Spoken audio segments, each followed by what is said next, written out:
김민재 최초 결승골 미쳤다. 전 포지션 대활약 뮌헨 9회는 인생 경기 동물적 감각 헤딩 장렬. MVP 감동선사. 축구 국가대표 붙박이 센터백 김민재, D18 바이에른 뮌헨, 가 또 하나의 새 이정표를 썼다. 별들의 무대로 불리는 유럽 축구연맹 챔피언스리그 UCL 본선에서 한국인 수비수로는 처음으로 득점포를 가동했다. 그것도 결승골. 김민재는 27일 한국 시간 독일 알리안츠 아레나에서 열린 2024에서 2025 시즌 UCL 리그 페이지 5차전 파리 생제르맹 PSG과 홈경기에 중앙 수비수로 선발 출격. 전반 38분 세트피스 기회에서 헤더 선제 결승골을 뽑아내며 뮌헨의 1대0 승리를 이끌었다. 코너킥 때 상대 골키퍼가 제대로 걷어내지 못한 공을 침착하게 머리로 받아 넣었다. 2021년 페네르바체, 튀르키예를 통해 유럽 무대에 데뷔한 그는 이듬해 이탈리아 세리에A 나폴리로 적을 옮기며 빅리거가 됐다. 그리고 지난해 여름 빅클럽 뮌헨 입성에 성공했다. 유럽 진출 이후 김민재는 정규리그에서만 5골, 페네르바체 1골, 나폴리 2골, 뮌헨 2골을 기록 중이었다. 올 시즌에도 리그에서만 1골을 넣었다. 마침내 UCL 데뷔 23경기, 나폴리에서 9경기 만에 첫 골을 기록했다. 이영표, 송종국, 서령우 등 역대 한국 수비수 중 챔피언스리그 무대를 밟은 이들은 존재 하나 본선 득점을 해낸 건 김민재가 처음이다. 한국 선수 전체를 통틀어서는 5번째다. 첫 골을 넣은 주인공은 박지성으로 지난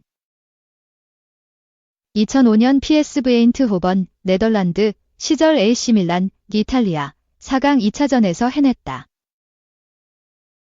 그는 이후 맨체스터 유나이티드, 잉글랜드 맨유로 적을 옮겨 본선에서 3골을 더 넣었다. 이후 손흥민, 토트넘 19골, 황희찬, 울버햄턴 3골, 이강인, PSG 1골, 이 골맛을 봤다. 김민재의 PSG전 결승골은 한국인 UCL 본선 통산 28번째 득점이다. 그는 결승골뿐 아니라 본업인 수비 역시 완벽했다. 후반 5분 상대 측면 수비수 누누 멘데스의 오버래핑을 저지하는 등 걷어내기 7회, 헤더 클리어 4회, 리커버리 3회 등을 기록했다. 김민재는 세리에A 시절 아시아인 최초 리그 최우수 수비수상을 받은 데 이어 지난해 발롱도르 최종 후보에 오르는 등 새 역사를 지속했다. 특히 지난 시즌 뮌헨 입성 이후 과도기를 겪었는데 올 시즌 다시 괴물 본능을 발휘하고 있다. 최근 이혼 등 아픈 개인사를 정리하고 축구에 더욱더 전념하고 있다. 명수비수 출신 뱅상 콩판이 신임 감독의 신뢰를 받으며 뮌헨의 대체 불가 센터백으로 다시 거듭났다. 콩판이 감독은 공격 지향적인 그의 수비 색채를 팀에 완벽하게 녹였다. 뮌헨은 공식전 7경기 연속 무실점 승리를 달리는데 김민재가 중심 구실을 한다. 그는 지난 7일 벤피카, 포르투갈와 UCL 리그 페이지 4차전엔 113회 패스 모두 성공. 2003에서 2004 시즌 103회 이후 21년 만에 UCL 단일 경기에서 가장 많은 패스 시도로 성공률 100%를 해낸 선수로도 기록됐다. PSG전 결승골까지. 그의 괴물 본능이 유럽 전역으로 다시 확산하는 모양새다. 이날 PSG의 이강인은 후반 교체로 들어와 25분여 활약. 김민재와 코리언 더비를 치렀다. 한국 선수끼리 UCL에서 맞대결한 건 2011에서 2012 시즌 맨유의 박지성과 FC 바젤, 스위스의 박주호 이후 13년 만이다. 우근 건 김민재다. 뮌헨은 이날 승리로 3승 2패, 승점 9가 됐고 PSG는 1승 1무 3패, 승점 4가 됐다. 2. 김민재와 엇갈린 만에 유럽행 가능성, 긴테르 570억 연봉 걸림돌. 사디오 마네 32가 사우디 프로리그 알나스르에서 보여준 꾸준한 활약이 유럽 클럽들의 눈길을 다시 끌고 있다. 마네는 알나스르 소속으로 68경기에 출전해 24골 16도움을 기록하며 제2의 전성기를 맞았다. 이번 시즌에만 22경기 5골 5도움을 기록하며 여전한 경쟁력을 보여주고 있다. 특히 크리스티아노 호날두와의 호흡이 돋보인다. 두 선수는 올 시즌 8골을 합작했는데 마네가 호날두에게 5차례 어시스트를 제공했고 호날두로부터 3골을 도움받았다. 5일 이탈리아 매체들에 따르면 세리에의 선두 인테르 밀란이 다가오는 겨울 이적 시장에서 마네 영입을 검토하고 있는 것으로 알려졌다. 현지 언론은 마네의 최근 경기력이 여전히 유럽 무대에서 충분한 경쟁력이 있다고 평가했다. 윙어와 중앙 공격수를 모두 소화할 수 있는 다재다능도 매력적 요소다. 시모네 인자기 감독은 세리에A 우승 수성과 챔피언스리그 도전을 위한 공격진 보강 후보로 마네를 주목하고 있다는 후문이다. 다만 마네의 인테르 행에는 높은 연봉이 최대 걸림돌이 될 전망이다. 현재 연봉 4천만 유로, 약 570억 원은 인테르 최고 연봉자인 라우타로 마르티네스 연봉 1667만 유로, 약 237억 원의 2.4배에 달한다. FC 인테르뉴스는 인테르가 마네 영입을 위해 큰 이적료를 지급할 필요는 없을 것으로 보이지만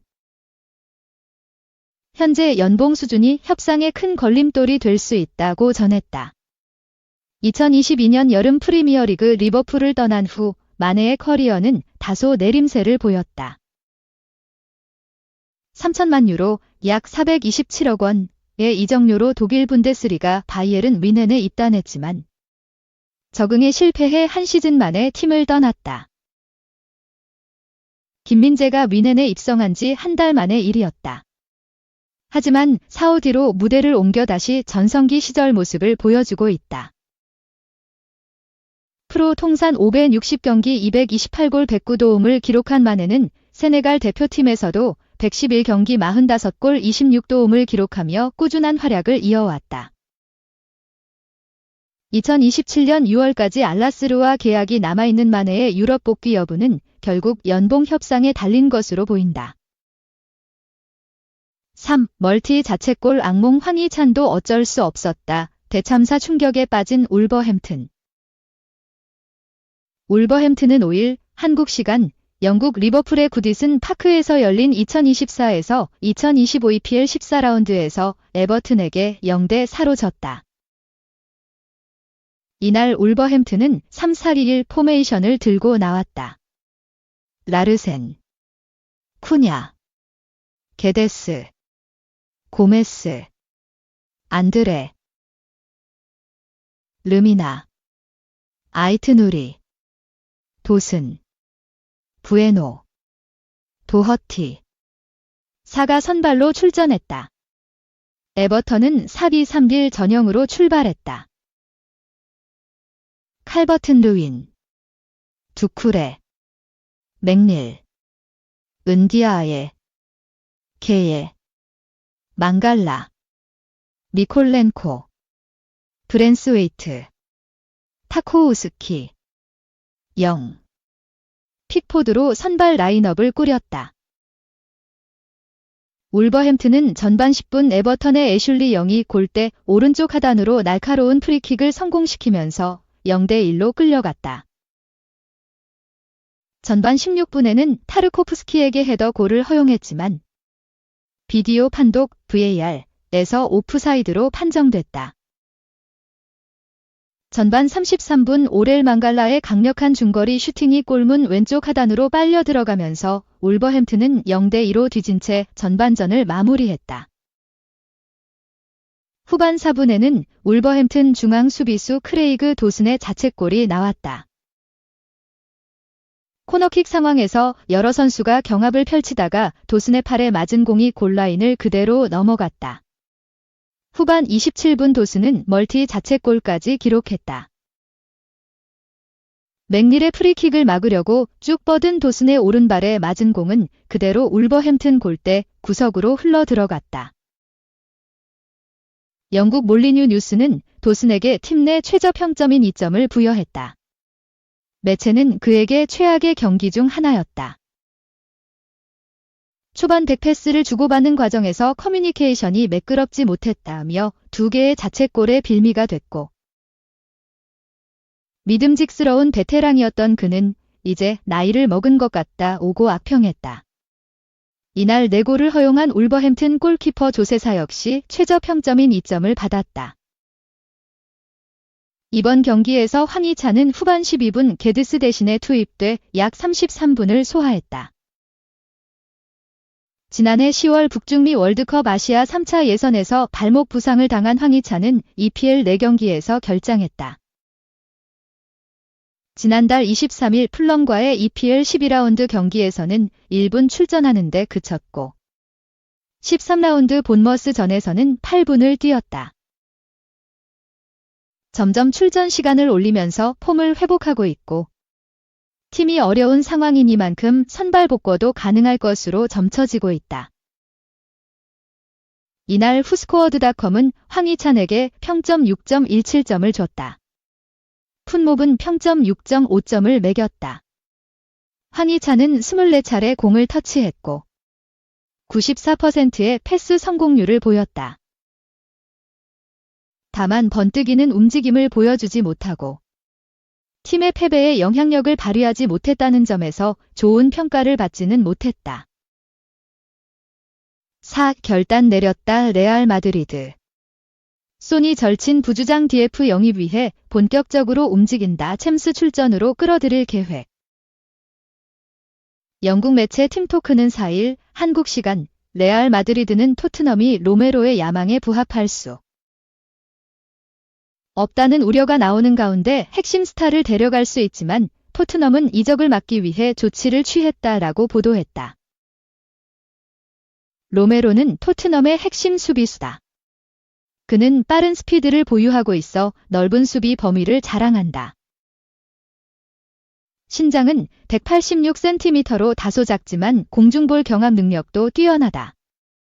적극적인 수비로 상대에게서 공을 빼앗는 데 능하다. 2020-21 시즌 아탈란타 시절 이탈리아 세리에 A 최우수 수비수상을 수상한 로메로는 2021년 토트넘으로 이적했다.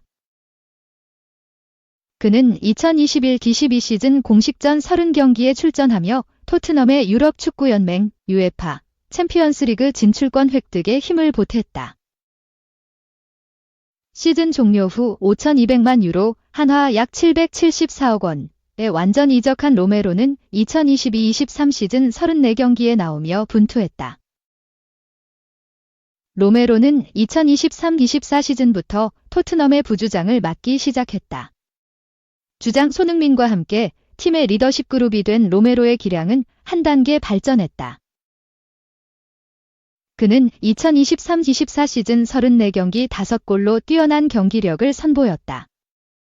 이번 시즌에는 13경기의 모습을 드러냈다. 부주장이 된 후 로메로는 카드 수집을 줄이며 성숙한 수비수로 거듭났다. 2022-23 시즌 경고 11회. 퇴장 2회를 당했지만 지난 시즌에는 옐로우 카드 7장, 레드 카드 1장에 머물렀다. 이번 시즌에는 경고 1장에 그치고 있다. 로메로는 레알 마드리드와 연결되고 있다. 레알 마드리드는 로메로가 원하는 것을 제공할 수 있는 구단이다. 바로 유럽 축구연맹 UEFA 챔피언스리그다. 팀토크에 따르면 로메로는 UEFA 챔피언스리그에서 뛰는 걸 중요하게 생각하고 있다. 토트넘은 2022-23 시즌 이후 UEFA 챔피언스리그에 나서지 못했지만 레알 마드리드는 우승을 15번 차지했다. 레알 마드리드는 2025년 최소 3명의 수비수와 계약하고 싶어 하지만 토트넘은 로메로를 쉽게 내줄 생각이 없다. 팀토크에 의하면 토트넘은 이미 로메로와 계약 연장에 대한 논의를 시작했다. 로메로가 어떤 결단을 내릴지 지켜볼 일이다.